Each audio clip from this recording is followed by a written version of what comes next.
Have you ever thought about a literature review as representing your intellectual heritage or intellectual genealogy?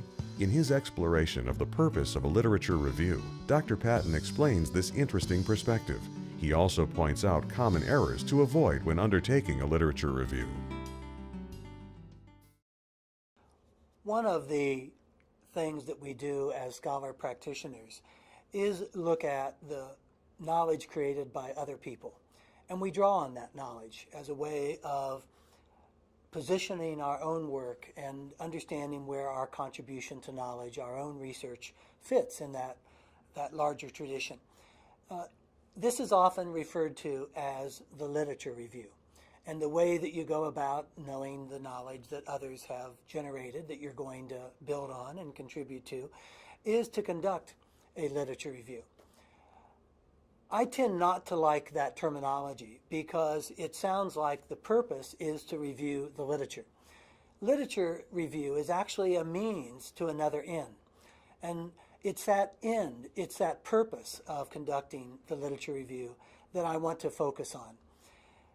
The purpose is for you to understand your intellectual heritage, your intellectual genealogy. Anytime we undertake an inquiry into a particular issue, we are building on the knowledge of others. And we need to know what that knowledge is. It's part of our obligation as scholars is to understand what work has come before us, what concepts we've inherited, what methods we've inherited, what measures we've inherited, some of which we've adopted, some of which we've parted from. But we need to know that because at the end of a program of study, a master's degree, a program of doctoral inquiry, you're going to be expected to be able to locate your work within that tradition. And so it means that you need to be able to establish the people who formulated the basic distinctions that you're drawing on. Let me share with you some of the mistakes that I, from my point of view, find students engaging in when they undertake the literature review. One of these is to simply do an internet search to see how many articles they can find on a topic, where they think that the game is how many citations you can come up with to show that you've done the literature review. This isn't a quantitative game. It's not something where the number of sources is important. It's the quality of those sources and your engagement with them, that you are able to engage with what other people have done and understand what's relevant, what's not relevant to your own area of inquiry, so that you're positioning yourself out of those traditions that others have engaged in. A second error is to think that the game is to position your work as unique, is to try to find something that nobody else has ever done, to say nobody else has ever studied this before. So let's say that you're interested in homosexual behavior among penguins in Antarctica, and you do a massive internet search and you find out that nobody has ever studied homosexual behavior among penguins in Antarctica, and you say there is no literature on this topic and that your work is unique. Well, there is a huge literature on animal behavior. There's a huge literature on how animals adapt to their environment. There's a huge literature on the ways in which animals are alike and different from human beings.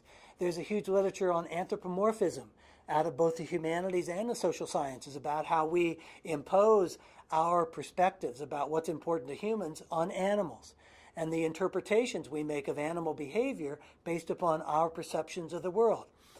There is work that goes back to Greek philosophy on the difference between animals and humans and what's similar and what's different. There is a huge tradition in medical research and social science research about what's relevant about animal behavior and human behavior. All of that tradition, going back to the Greeks and how they distinguished animals from human beings and how they decided what behaviors are important to study and how animals adapt to their environment, is a part of your intellectual tradition. You stand on the shoulders of those giants. Likewise, for any given field, there are burning questions that have defined that field. In sociology, which is my own field, All sociology derives from what we call the Hobbesian question of order. What holds society together? Why doesn't society fall apart? Every sociological question stems from that question that Hobbes asked. And therefore, if you look at sociology articles in the premier journals, the American Sociological Review, the American Journal of Sociology, you'll find that they typically begin with a reference to Hobbes or to Durkheim or to Weber or to Marx, who were asking the original burning questions in psychology and sociology. In psychology, you'll find original references to Freud and to Adler and to Jung that go back to things like the notion of the unconscious, and whether you agree or disagree with various aspects of Freudian theory, the notion that there's an unconscious mind and that unconscious mind makes a difference in what we do is a part of what has framed modern psychology. And so you stand on the shoulders of people who are trying to understand how the mind works and who have divided off from those original classical theorists and researchers about how the mind works. The burning question in psychology is, why do we behave as we behave? How do we think and feel? How do we know and engage the world? And so you need to know who the classic people were who were asking those questions, who their disciples were, what were the splits along the world, along the journey, where one group went in this direction and another group went in another direction, up to the more recent published research and up to the kind of work that's now going on that may not yet be published, where you can get in touch with those people who are engaged in research now, find out what the funded research is from the National Institutes of Health, the National Institutes of Mental Health, the major foundations, and find out what cutting-edge work is going on so that you have a full-scale genealogy of what your intellectual tradition is. When you have finished that inquiry over a period of time, you're able to then say, these are the peoples on whose shoulders I stand. These are the intellectual traditions that I'm a part of. This is my intellectual DNA. Here is what I've drawn on. Here are the places where I'm departing from others. And here is where I'm going to make my contribution. That's the purpose of literature review. You're positioning yourself in a stream of knowledge, in a flow of knowledge. As a part of that work, a third error that I think students often make is to only read second-hand and third-hand accounts of the classics. The classics got to be classics for a reason. People over the years read those works and found the thinking in them profound. Yes, in some cases, the findings may be out of date, but a part of what you ought to be learning as you engage in a literature review and in your intellectual history is not just the specific findings.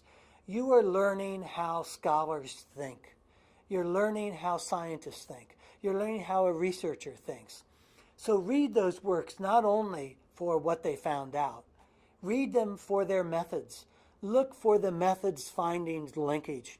How did particular findings yield and come from particular methods? How did those methods develop over time? And how did the classic writers think about things, inquire into things? So, for example, as a part of my intellectual history as a sociologist, and as a sociologist interested in economic development and social change, I read Karl Marx. I read Das Kapital, 3 very, very thick volumes. Now, people know Marxian theory didn't turn out all that well, and communism didn't turn out all that well, and Marx's predictions about communism didn't turn out all that well. But there remains no better study of industrial England than Das Kapital. Marx went out into the factories of that time and looked at what people's lives were like. Poor people who worked 16 and 18 hours a day in factories with no windows, with stifling conditions. Child labor. He went into those neighborhoods. He looked at government documents. He looked at inquiries. He describes what industrial England was like. His predictions about communism came from his interpretation that society could not continue that way. People would not live in those kind of degradation conditions, that it was an unstable way of organizing society where a few people became very rich and most people's labor was expropriated under horrible, horrible conditions. Well, he was right that that's an unstable condition. He didn't predict how it was the change was going to come about, but the inquiry, his dedication to learning how that society was organized still stands up. And it's exquisite, detailed research. When you look at Freud's work, don't just think about his discredited theories about the sexuality of infants. Look at the case notes, his dedication to careful case notes of his clients. He developed the clinical case method. Jung developed the method of recording people's dreams in detail, beginning with his own. Understand those methodological greats, their dedication to recording what they were seeing, what they were experiencing. That's what made them great scholars and was the foundation of knowledge upon which all of us are founded, upon all of what we work. So as you're engaging in that, it has two streams that you're paying attention to. One is the theoretical stream. What are the findings? What are the constructs that you've inherited? And the other is the methodological stream. What are the methods of inquiries, the measures, the instrumentation, the ways of going about recording what you observe that we've inherited? Both of those are your rich inheritance as scholar practitioners. And one of the things that you ought to come out of your education with is knowing what that intellectual heritage is, both conceptual and methodological, and then where you're going to make your contribution.